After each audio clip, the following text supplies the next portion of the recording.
Weather-wise here, it is a beautiful night. You can open the windows, no air conditioning. It's how we like it. You don't always get that this time of year, and that's the map right now. We have 50s and 60s out there. 68 in Burlington is the warm spot, but it's 62 in St. Albans and 64 in Schuyler Falls, 59 in Keene.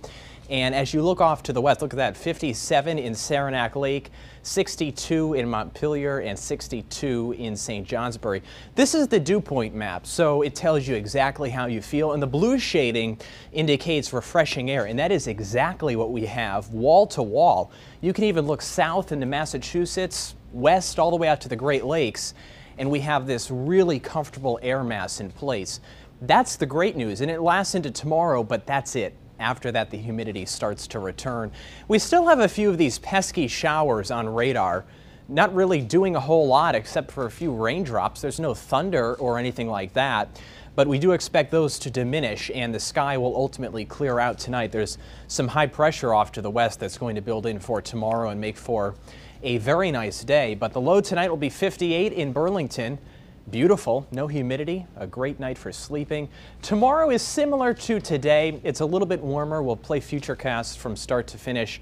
Notice a few clouds blend with the sunshine, but it is a dry Thursday. And then by very late tomorrow night, some showers, maybe even a rumble of thunder will approach as a cold front nears. But the high tomorrow will be 80, which is just a few degrees above the average, and it'll still be comfortable. I don't think the humidity arrives until, say, tomorrow night and certainly during the day Friday. But these are the highs for tomorrow: 72 in Saranac Lake, 80 in Burlington, 75 in Montpelier, and 80 in Lebanon. And this is the comfort trend, the all-important humidity scale. And you notice there's only one day that stands out. It's Friday. That's very humid, the yellow.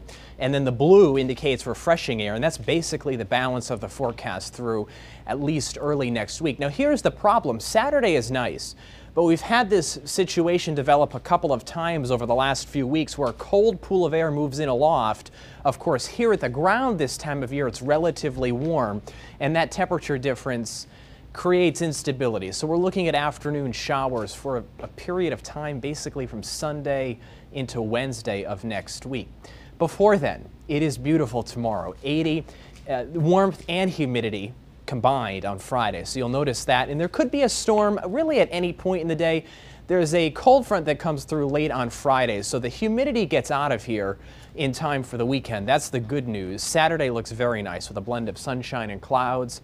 And then Sunday starts that unsettled regime that lasts into Wednesday. See those showers there each afternoon?